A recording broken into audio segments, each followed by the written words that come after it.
ಒಂದು ಕಾಲದಲ್ಲಿ ಕುರಿ ಕಾಯುತ್ತಿದ್ದ ಹನುಮಂತ ನಂತರ ತನ್ನ ಸ್ವಂತ ಹಾಡುಗಾರಿಕೆ ಪ್ರತಿಭೆಯ ಮೂಲಕ ಹಲವು ರಿಯಾಲಿಟಿ ಶೋಗಳಲ್ಲಿ ಸದ್ದು ಮಾಡಿ ಕನ್ನಡಿಗರಿಗೆ ಅಚ್ಚುಮೆಚ್ಚಾಗ್ತಾರೆ. ಅತ್ಯಂತ ಬಡ ಕುಟುಂಬದಲ್ಲಿ ಜನಿಸಿದ ಹನುಮಂತ ತುಂಬಾನೇ ಕಷ್ಟಪಟ್ಟು ಮುಂದೆ ಬಂದಿದ್ದಾರೆ. ಇವನ ಈ ಸಾಧನೆಯನ್ನು ಕಂಡು ಅವನ ಕುಟುಂಬದವರು ತುಂಬಾನೇ ಹೆಮ್ಮೆ ಪಟ್ಟಿದ್ದಾರೆ. ಅಲ್ಲದೆ ಇತ್ತೀಚೆಗೆ ಬಿಗ್ ಬಾಸ್ ಸೀಸನ್ 11ರಲ್ಲಿ ಸ್ಪರ್ಧಿಯಾಗಿ ಭಾಗವಹಿಸಿ ಕನ್ನಡಿಗರಿಗೆ ಇನ್ನೂ ಹತ್ತಿರವಾಗಿದ್ದಾರೆ. ಇವನ ಮುಗ್ಧತೆ ಹಾಗೂ ಮಾತನಾಡುವ ರೀತಿಯು ಬಾದ್ಶಾ ಕಿಚ್ಚ ಸುದೀಪ್ ಅವರಿಗೆ ತುಂಬಾನೇ ಇಷ್ಟವಾಗಿದೆ. ವಾರಾಂತ್ಯದ ಕಿಚ್ಚನ ಪಂಚಾಯಿತಿಯಲ್ಲೂ ಹನುಮಂತನನ್ನು ಟೀಕಿಸುತ್ತಲೇ ಇರುತ್ತಾರೆ ಕಿಚ್ಚ.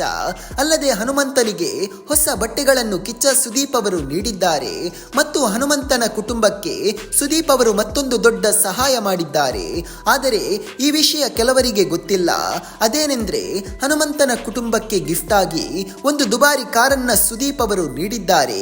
ಹೌದು, ದುಬಾರಿ ಕಾರೆನಿಸಿಕೊಂಡ ರೇಂಜ್ ರೋವರ್ ಕಾರನ್ನ ಗಿಫ್ಟ್ ಆಗಿ ಕೊಟ್ಟಿದ್ದಾರೆ ಕಿಚ್ಚ ಸುದೀಪ್ ಅವರು. ಇವರು ಸಹಾಯ ಮಾಡಿದರೆ ಯಾರ ಹತ್ರನೂ ಹೇಳಿಕೊಳ್ಳಲ್ಲ, ಹೊರಗೆ ಬಂದ್ರೆ ಮಾತ್ರ ಗೊತ್ತಾಗುತ್ತೆ. ಇದೇ ಕಿಚ್ಚ ಸುದೀಪ್ ಅವರ ದೊಡ್ಡ ಗುಣ.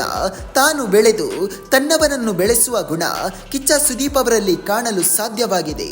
ಅಲ್ಲದೆ ಈ ಬಾರಿ ಹನುಮಂತ ಬಿಗ್ ಬಾಸ್ ಸೀಸನ್ 11ರ ವಿನ್ನರ್ ಆಗಬಹುದೇ ಎಂಬುದನ್ನು ತಪ್ಪದೆ ಕಮೆಂಟ್ ಮಾಡಿ. ಹಾಗೂ ಇಂತಹ ಬಿಗ್ ಬಾಸ್ ಅಪ್ಡೇಟ್ಗಳಿಗಾಗಿ ನಮ್ಮ ಚಾನಲ್ ಅನ್ನು ಸಬ್ಸ್ಕ್ರೈಬ್ ಮಾಡಿ.